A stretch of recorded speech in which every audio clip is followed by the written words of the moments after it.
할렐루야. 여러분들도 아시겠지만 저는 이 강 목사는 우리 교회 성도님들을 참 좋아하고 사랑합니다. 또 성도들과 만나서 이야기하고 로든나무 홀에 앉아서 커피 한 잔 나누고 또 대화를 이어가는 것을 기쁨으로 여깁니다. 그런데 여러분 요즘 못하잖아요. 만남도 쉽지 않고 또 앉아서 마주보고 차 한 잔 마시는 것도 사실은 굉장히 조심스럽고 어렵습니다. 만남을 통해서 우리가 얻는 유익이 굉장히 많거든요. 교제를 통해서 경험하는 하나님의 은혜가 사실 굉장히 많거든요. 그런데 우리가 비대면으로 하다 보니까 그런 유익과 은혜의 통로들을 많이 잃어가고 있습니다. 그럼에도 불구하고 교회 안에서 여러분 성도들을 만날 때 반갑게 악수하고 안아주고 하지는 못할지라도 꼭 기쁜 마음으로 인사해 주시고 주먹으로 터치함 해주시고 그러고 나서는 또 손수도게 발라주시고 그렇게 좀 교제해 주시면 좋겠습니다. 우리 띄엄띄엄 앉아 있잖아요. 우리 앞뒤 좌우로 한번 인사하겠습니다. 정말 사랑합니다. 제가 열심히 기도하겠습니다. 우리 서로를 위해서 또 가정에 계신 분들도 마찬가지고 우리 힘내라고 우리 격려의 박수 한번 쳐드리겠습니다. 오늘은 요한복음 21장입니다. 우리가 양치기입니다 라는 제목으로 말씀을 드리겠습니다. 우리가 성경을 보면 부활하신 예수님께서 여러 사람들을 만나는 것을 우리가 보게 됩니다. 그런데 예수님께서 부활하신 이후에 만나신 사람들을 보면 좀 표현이 그렇지만 아무나 만나신 것이 아닙니다. 자기 사람들, 자기의 제자들만 만나셨습니다. 우리가 생각하기에는 예수님이 부활하신 이후에 세상 사람들을 좀 많이 만나 주셨으면 얼마나 좋았을까 라고 하는 마음이 있습니다. 왜냐하면 부활이 하나님이신 것을 증명하잖아요.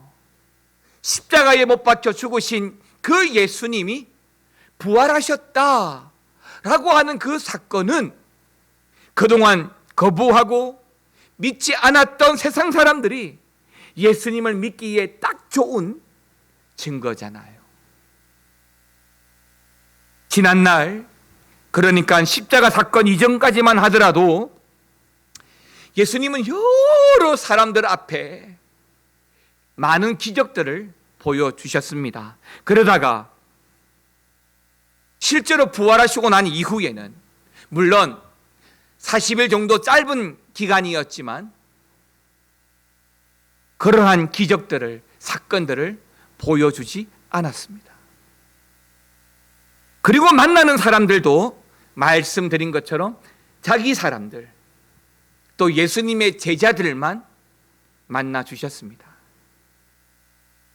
여러 가지로 생각해 볼 수 있겠지만 그만큼 우리 예수님께서 자기 사람들, 또 예수님의 제자들을 아끼고 생각하시고 사랑하신다라고 하는 것을 보여주는 것이라고 믿습니다.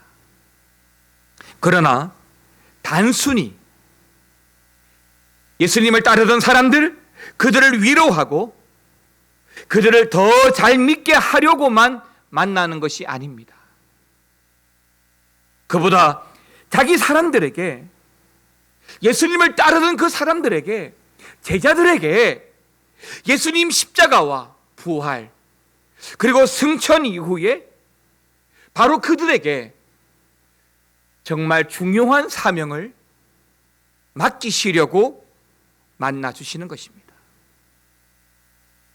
그래서인지 오늘 예수님이 본문에서 예수님의 제자들을 만나주시는 그 모습이 결코 가볍지가 않아 보입니다. 이제 오늘 본문의 말씀을 통해서 예수님의 부활 이후에 제자들과 우리에게 말씀하시고 또 주고자 하는 사명이 무엇인지를 점검해서 오늘 말씀의 은혜를 함께 나누시기를 바랍니다. 첫 번째, 우리가 양치기입니다. 이 말씀을 통해서 우리가 받게 되는 말씀의 교훈이 뭐냐면 다시 부르심입니다. 다시 부르심. 오늘 말씀을 보면 부활하신 예수님이 제자들을 갈릴리 호숫가에서 다시 만나시는 모습이 나옵니다. 제자들은 밤새 고기를 잡은 후에 아침이 되었어야 예수님을 만나게 되었는데요.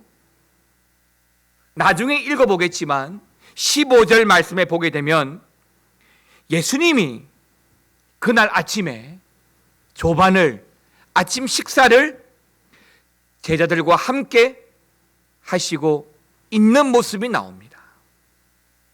그런데 함께 식사를 하고 있지만 예수님과 함께 식사하고 있는 이 제자들은 사실은 그 식사가 제대로 넘어가지 않을 것 같아요. 왜냐하면 오늘 이 아침에 부활하신 예수님을 처음 만났거든요. 그리고 저와 여러분들도 다 아시는 대로 골고다에서 그들이 어떻게 했습니까? 도망가 버렸잖아요. 평소에 예수님을 위해서라면 목숨을 바치느니 어쩌니 큰 소리 쳤지만 실제로는 다 거짓말이 된 것이니 무슨 낯으로 예수님을 만나며 무슨 마음으로 예수님과 편하게 식사를 할 수 있겠습니까?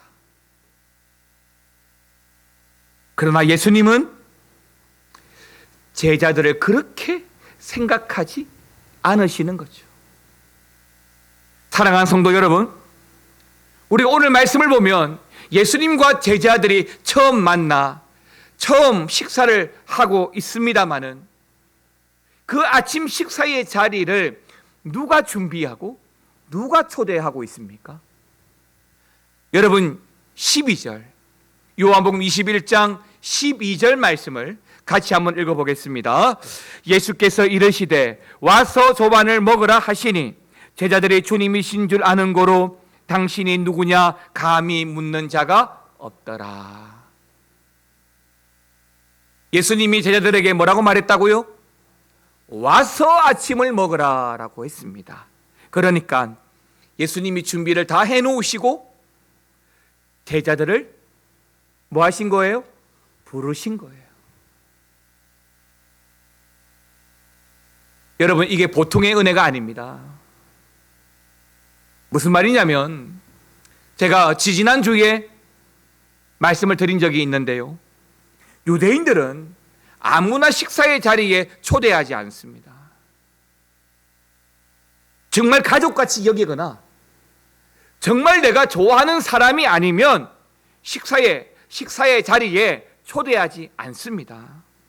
그러니까 예수님께서 아침 식사를 준비하고 이 제자들을 초대하신 것은 그 제자들을 지금도 여전히 예수님의 제자로 여기고 대우하고 있다는 것을 보여주시는 것입니다. 서두에 말씀드린 대로 사실 제자들은 다 도망쳤고 예수님을 배신했기 때문에 엄밀히 말하자면 예수님의 제자가 될 자격이 없습니다. 아니, 예수님의 면목을 볼 자격이 없습니다. 그럼에도 예수님은 그들을 여전히 제자로 인정하시고 여전히 제자로 부르시고 있는 겁니다. 여러분 15절 말씀 한번 볼까요? 15절 말씀 같이 한번 읽어보겠습니다. 그들이 조반 먹은 후에 예수께서 시몬 베드로에게 이르시되 요한의 아들 시몬아 내가 이 사람들보다 나를 더 사랑하느냐 하시니 이르되 주님 그러하나이다. 내가 주님을 사랑하는 줄 주님께서 아시나이다. 이르시되 내 어린 양을 먹이라 하시고 아멘입니다.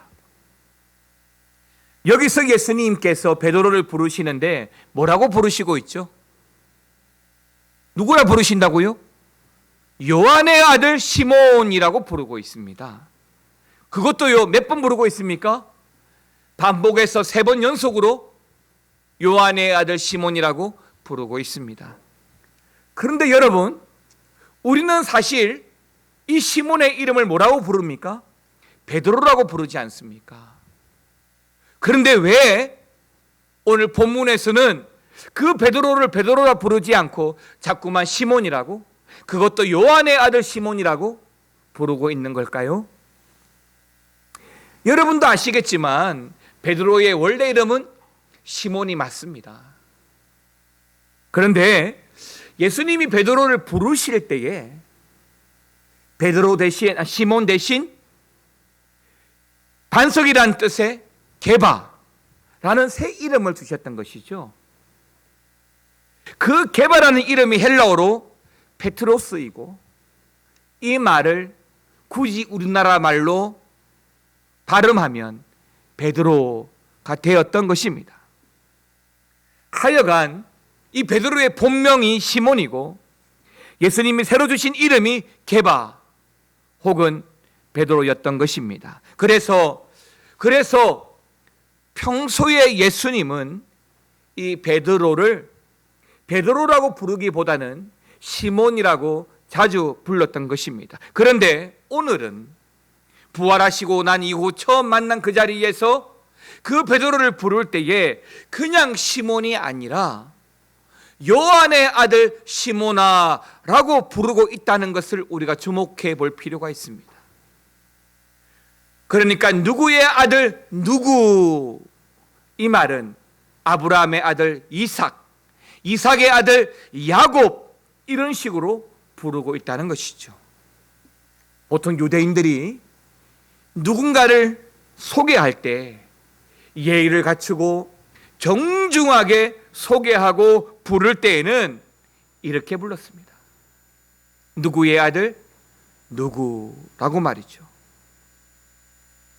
결국 지금 예수님이 베드로에게 요한의 아들 시몬아라고 부르신다라고 하는 것은 이 베드로에게 최대한 존중과 예의를 다하고 있다는 것을 보여주는 것입니다.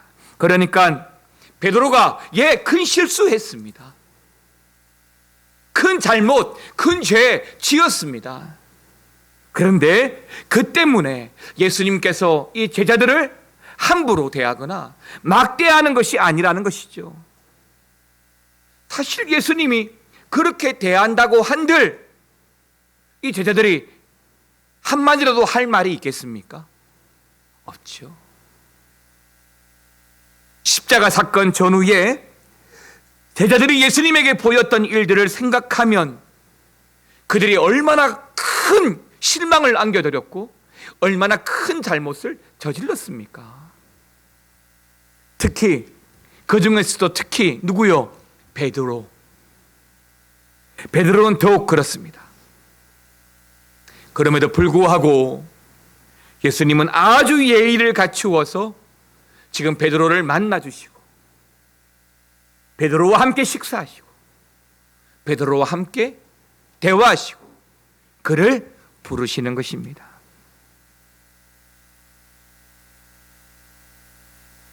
사랑하는 성도 여러분, 이것이 예수님의 마음입니다. 이것이 바로 여전히 인정하시는 주님의 뜻입니다. 요한복음 1장 42절을 보게 되면 예수님이 처음 베드로를 만나서 처음 제자로 부르실 때에도 요한의 아들 시몬아 라고 불렀습니다. 그런데 지금 또다시 요한복음 21장에서 부활하신 이후에 베드로를 부르실 때 요한의 아들 시몬이라고 부르시는 것은 처음 예수님께서 베드로를 부르실 때처럼 여전히 그 베드로를 자신의 제자로 여기고 인정하신다는 뜻인 것입니다. 그러니까 실망하고 도망가지 말고 다시 힘을 내어서 더 열심히 주의 사명을 감당하라는 것이죠. 근데 여러분, 이게 정말 쉬운 게 아닙니다.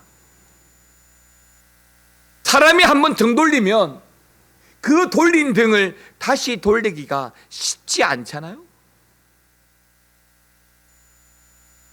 사람들은 처음에 사람을 만날 때에 예의를 갖추다가 조금 시간이 지나고 친해지면 뭐가 없어져요?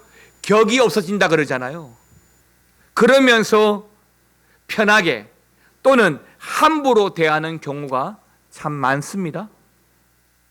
그러니까 가까워지면서 편해지면서 특히 세상적으로 딱히 뭐 그렇게 대단할 것이 없어 보이면 그것이 학벌이든 재력이든 또는 경험이든 나이든 나보다 조금 못하다 싶으면 쉽게 대하는 무시하는 경향도 없지 않아 있는 것이 사실입니다. 제자들도 예수님에게 그렇게 하였습니다. 예수님이지만 3년간 예수님을 만나고 함께 하면서 갈수록 예수님을 쉽게 대합니다. 갈수록 예수님의 그 말씀에 토를 달고 자기의 생각대로 말씀을 해석해 갑니다. 심지어 베드로는 예수님을 책망하기까지도 했습니다. 그러나 예수님은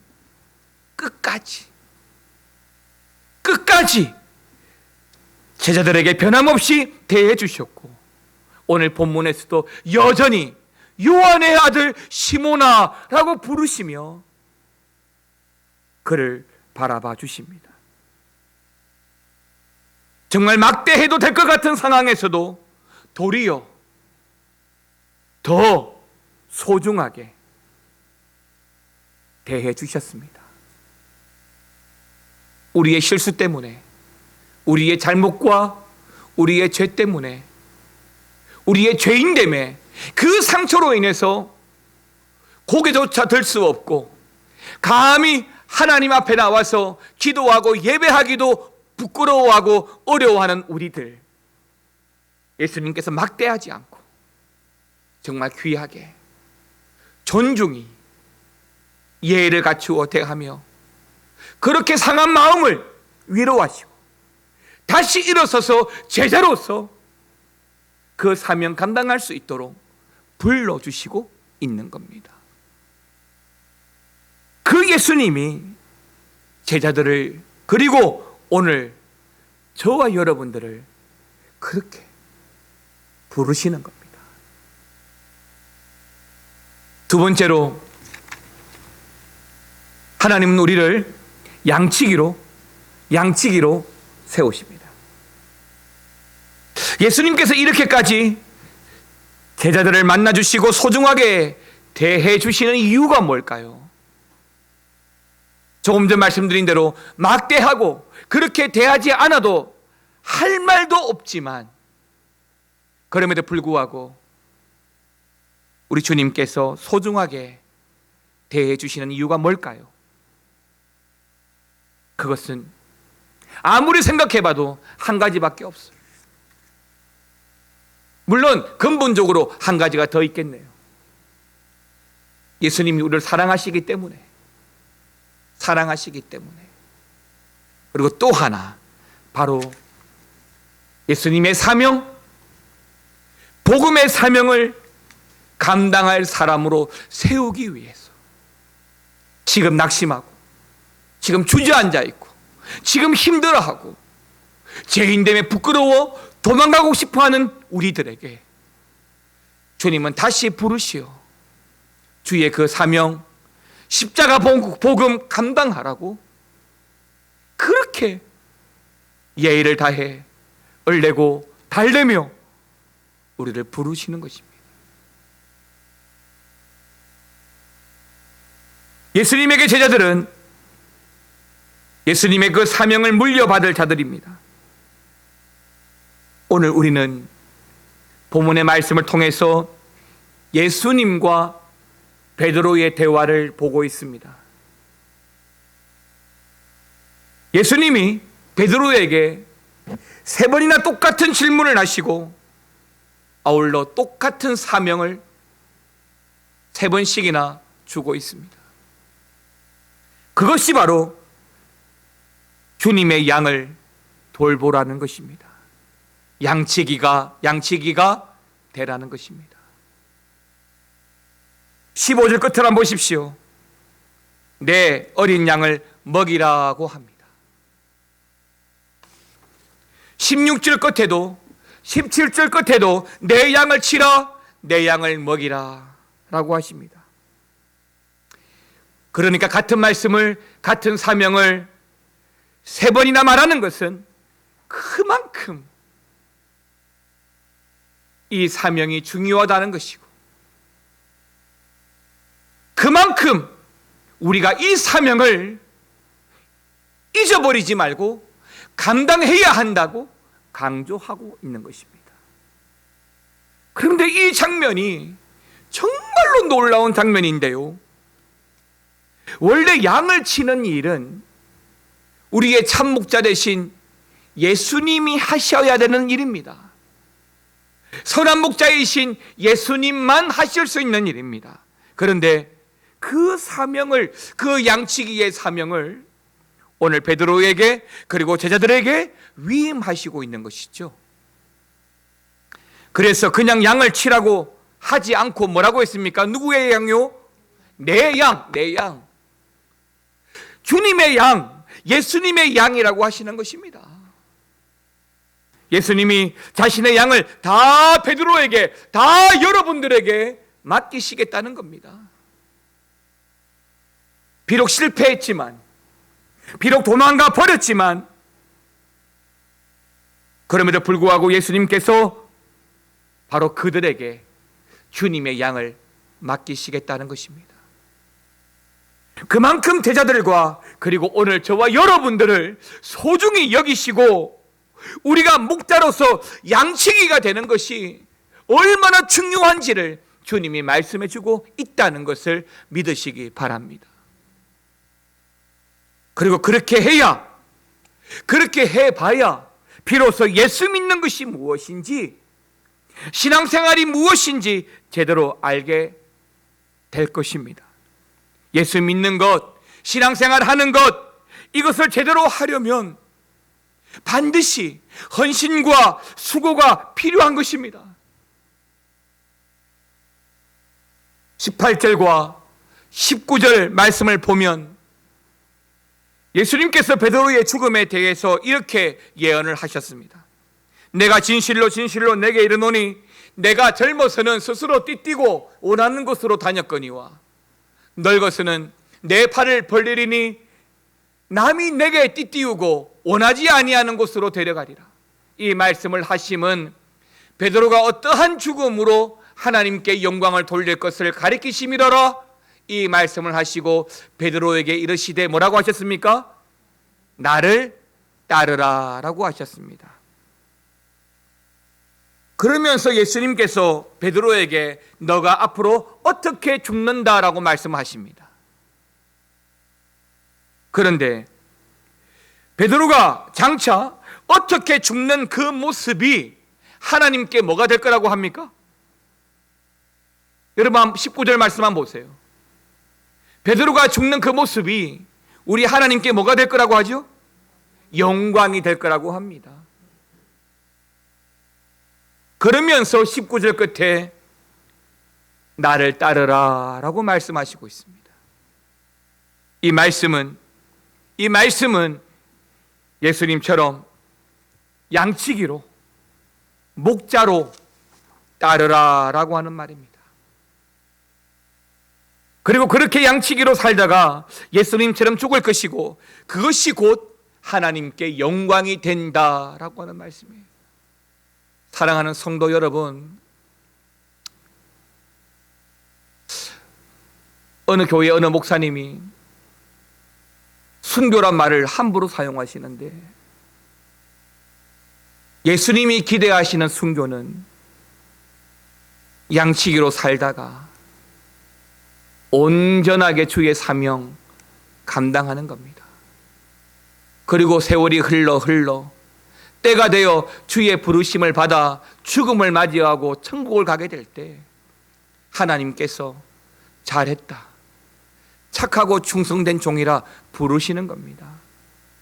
주어진 인생, 나의 인생으로 여기지 않고 나를 부르신 주님, 양치기로 부르신 주님, 거기에 합당하게 양치기로서 수고와 헌신의 삶을 살아가게 될 때에 비로소 하나님께 영광이 된다라고 말씀해 주고 있는 거예요.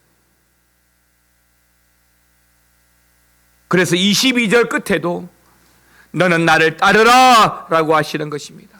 다른 사람 신경 쓰지 말고 너는 나와 같은 양치기가 되는데 최선을 다하라 라는 말씀을 하고 있는 거예요. 사랑하는 성도 여러분,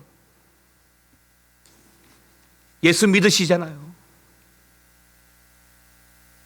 그런데 예수님을 믿을 뿐만 아니라 예수님을 따라 살아봐야 예수님을 믿는 게 무엇인지 제대로 알게 된다는 겁니다. 바로 예수님처럼 양을 먹이는 양치기가 되고 목자가 되어봐야 신앙생활이 무엇인지를 제대로 안다라고 하는 것입니다.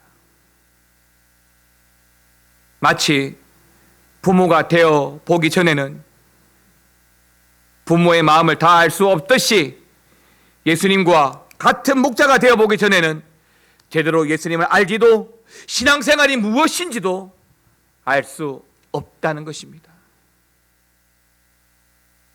그래서 교회 안에서는 누구나 다 양치기가 되고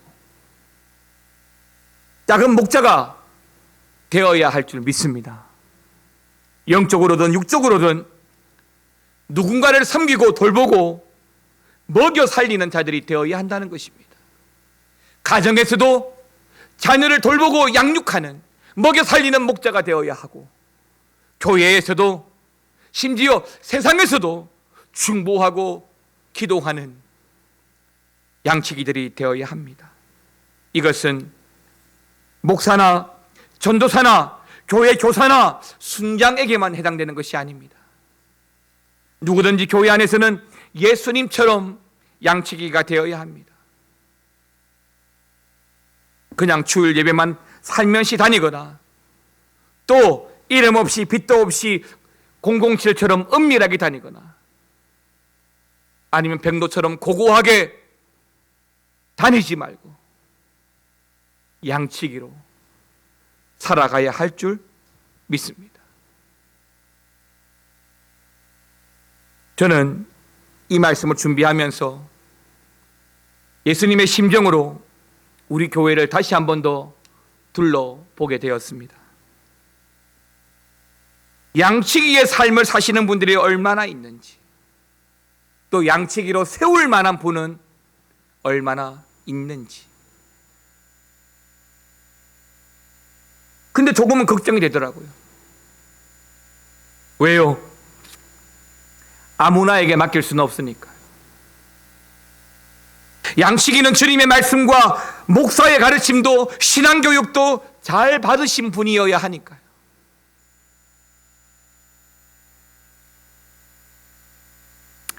오늘은 말씀이 좀 길어서 두 가지 챕터로 끝낼 텐데요.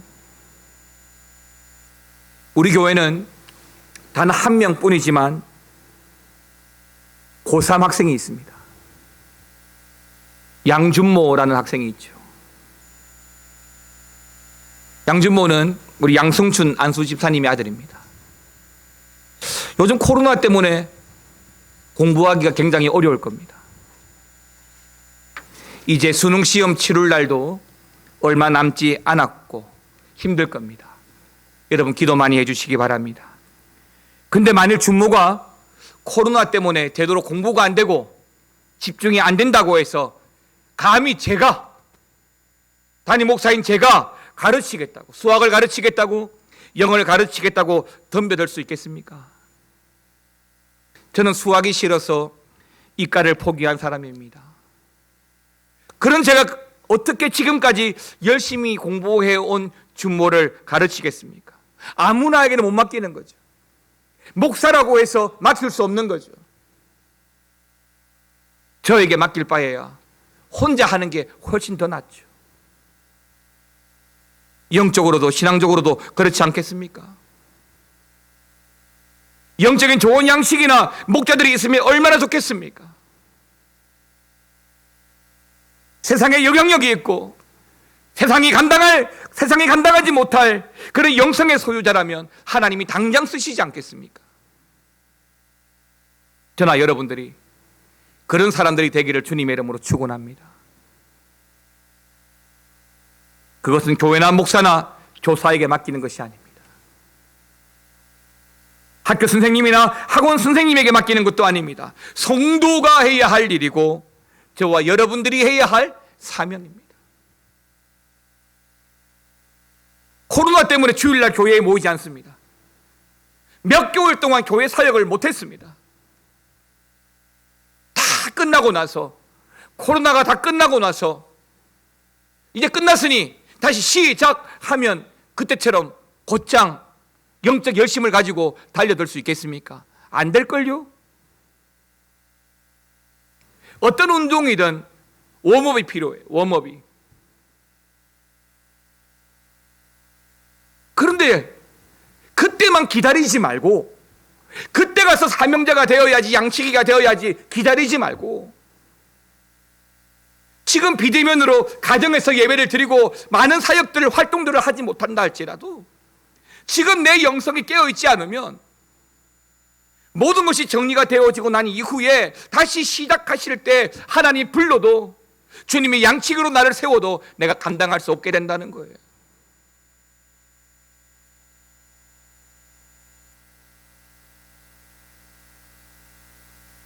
새벽 예배가 없다고 말씀을 안 보시고 수요 예배가 없다고 교회 안 오시고 사역이 없다고 그저 모든 것을 다 내려놓으시면 다시 아무것도 할 수가 없습니다. 교육관 건축이든 어떤 일이든 할 수가 없을 거예요. 여러분, 영성의 끈은 놓으시면 안 돼요. 내가 양측이라는 그 끈은 놓으시면 안 돼요. 교회에 못 모을 뿐이지, 사역을 못할 뿐이지 하나님과 우리의 관계가 잘못된 건 아니잖아요. 하나님, 내가 양측입니다. 하나님, 나를 양치기로 부르셨습니다.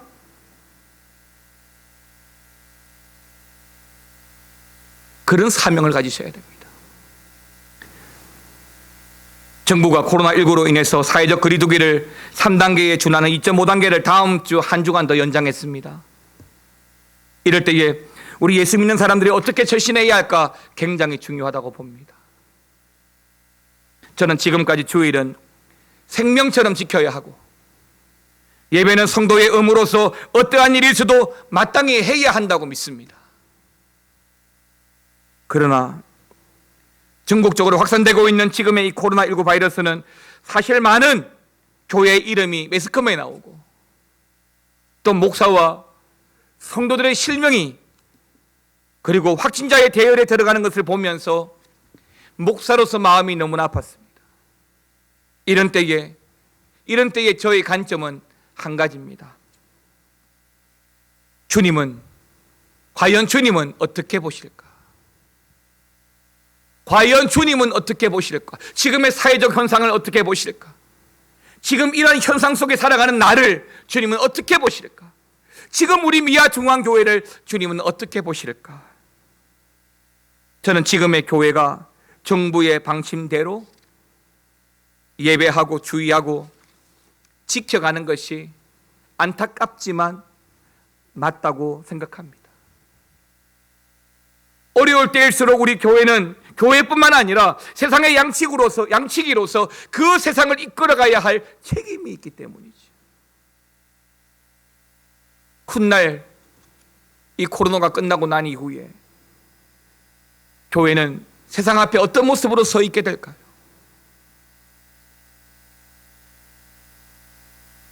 세상은 교회를 바라보며 어떤 영향력들을 경험해 갈 수 있을까요? 그러므로 선한 목자 되신 우리 주님의 마음으로 우리 주님을 따르고 말씀을 지키고 믿음을 지키고 지금의 때를 잘 이겨간다면, 우리의 영성을 지켜가고 있다면 반드시 주님께서 또다시 우리를 부르시고 우리를 양치기로 귀하게 사용해 주실 거라고 믿습니다. 그 믿음으로 이번 한 주간도 승리하시고 내가 양치기라는 그 사실만으로 세상 앞에 선한 영향력들을 가지고 살아가는 저와 여러분 되시기를 우리 주님의 이름으로 축원합니다. 함께 찬양하겠습니다.